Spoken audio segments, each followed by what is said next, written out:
What is going on, everybody? JPA Trades here.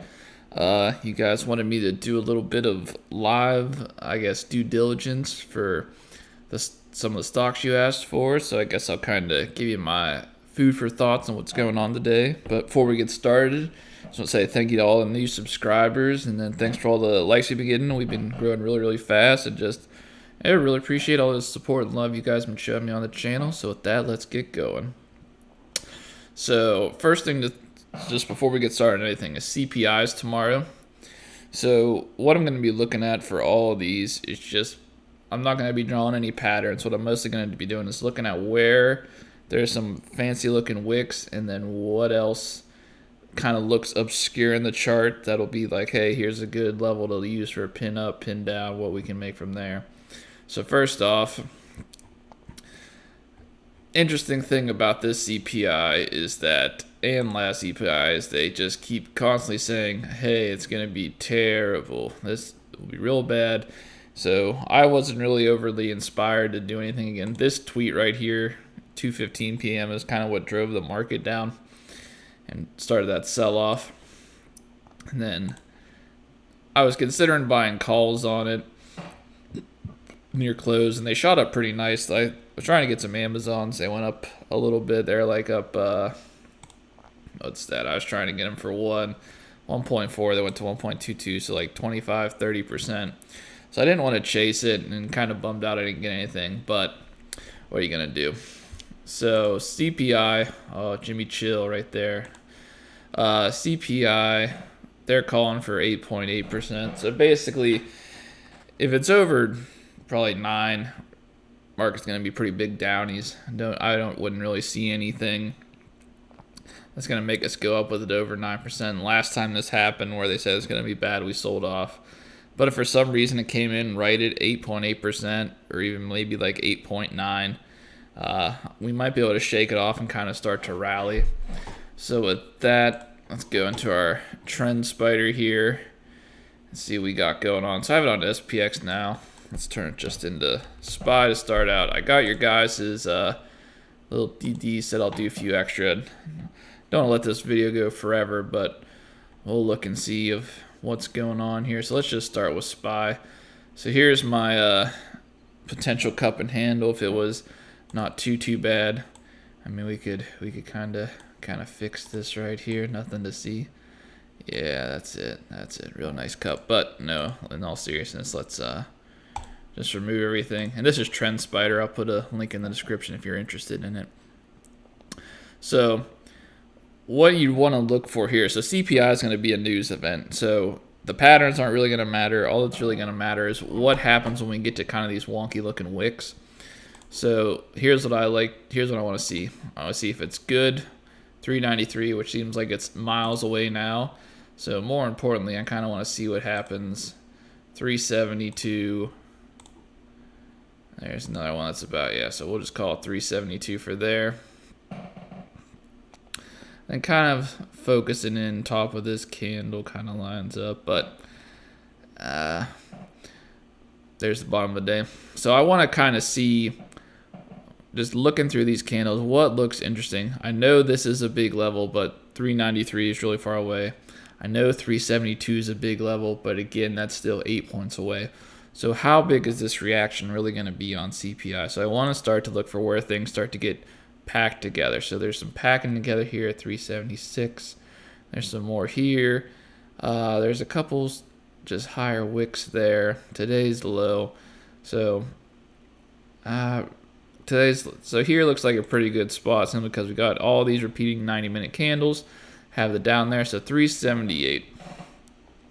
So just initial thought, 378. If we hold there, it could see another bounce up. We have got tight packed in today. We have this top wick that's kind of right in there, goes across. So it kind of gets to be a little bit of a messy process where you're eyeballing, well, what do I think is important? What do I not think is important? And then you kind of got to figure out the story that the candles and wicks are telling. You can draw your patterns, and it kind of also helps to align it. I always like to just kind of dig through the pivot points and see what can happen.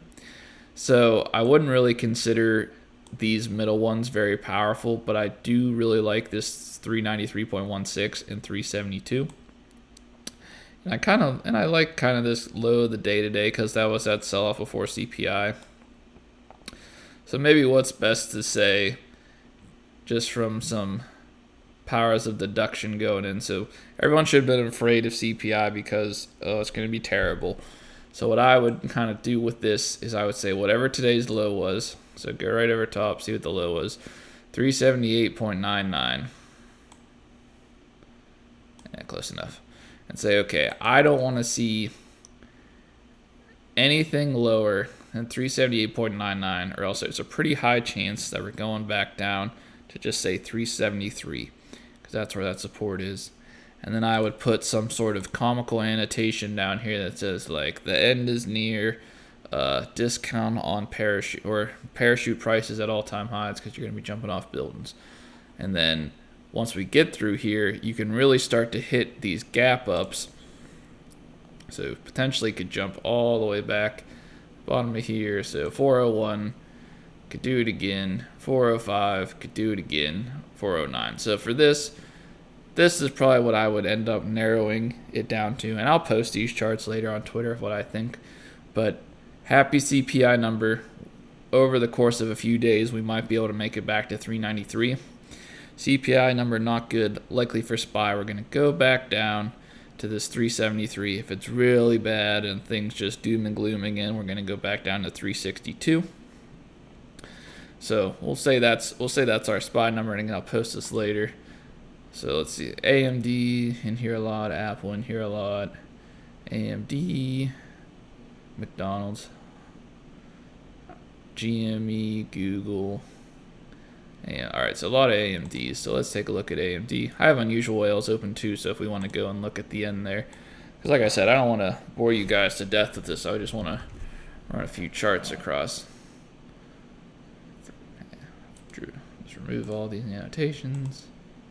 Yep. So AMD, same with all the semis, are kind of dependent on what Bitcoin's doing, but the good thing about AMD is we get some nice wicks on it of where they start buying. So this one's pretty easy. Don't really need to think about it too much. So 374, 371, happy CPI data. Get a move back to 80. So again, you're kind of a victim, not a victim, but you're just at the circumstance of what's going to happen tomorrow. So we have that 376 at close. If it's a good CPI number, you can just see us start a potential run back to 80.47 over a few days. And same thing, you can kind of draw some extras in here, but the big number is that big wick, because it's right at that psychological level like we talked about before in past videos. There's your upside, and conversely, here's where we sold off on that. AMD had a downgrade this morning, went to 74.43 and started to climb back up. So if you take out that 74.43 tomorrow on a bad CPI number, likely we're going to be going back down towards 71. And then after that, we can start taking a more longer term view at the charts. But for right now, this is what I'd be worried about. I'd say, hey, if the CPI is not bad, and we for some reason open down and you have a chance to get AMD around 74.43, that might be a good spot to buy the dip. And if you can't get AMD, if it just kind of opens in this middle area here, so let's say you're just kind of, let's just say there's some, just kind of right there, we close at 76.37, and you're just kind of sitting right there. It's kind of a tricky spot, so if you want to trade the momentum, you're kind of always just looking for those breakouts. I don't personally like to do momentum the most. I more prefer to figure out why the trend might change or what the story is that could switch things around so you can get those really, really nice swing plays. But, I mean, momentum has been a really good way to make money in this market. It's just, if it goes against you, you really lose your money fast and you don't really have the hugest upside gains, as opposed to when you do swing trades and kind of dip buys or short the rip, buy the dip, you kind of have an opportunity for those more large percent moves. So for this is kind of what I'd be interested in for AMD, is these levels right here. Let's go back. Let's see what else everyone's talking about. donuts. Donuts are always good. A lot of NVIDIA, so do an NVIDIA. So NVIDIA, another really nice, that's an easy one right there. The end is near right here, 40.55. Another just spot them right away that they stand out, 116.37. So those levels really stick out to me. And then you have this really crazy candle here where you had a bunch of stuff going on where they shot it down. And what's even better about this one is it happens about twice. So I would like that 148.75-ish. So it looks like, because this is a little bit lower. So 148.77, 148.62. You could probably even say 149. Let's slide that up, just 148.77. And then same thing here, 154.32. And I mean, you get a lot of overlap or near overlap from those previous candles, but we're just looking at what most recently happened and what can happen next.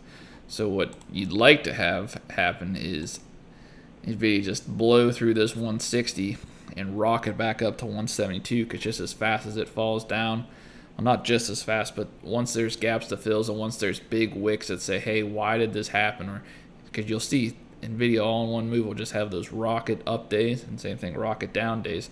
So if you catch the momentum going the right way, or you get in that dip at the right spot, you can really have a good opportunity to profit there. So a little bit more points of interest on NVIDIA. I would say probably going into tomorrow, we're at 150. So if you start out with that under 148, you'd kind of be in danger of making it back down. Certainly to 144 if we have bad CPI, but would not be stunned to see 140.55. And conversely, if we start to get a run, would not be shocked to see 160.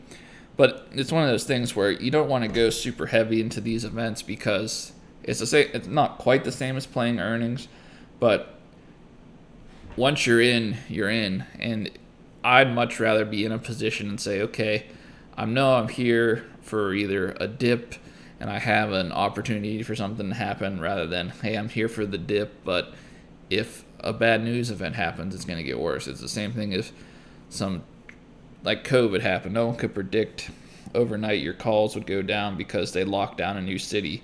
It's just that's what happened, and you're kind of just stuck with it. So it always sucks when the news goes against your way.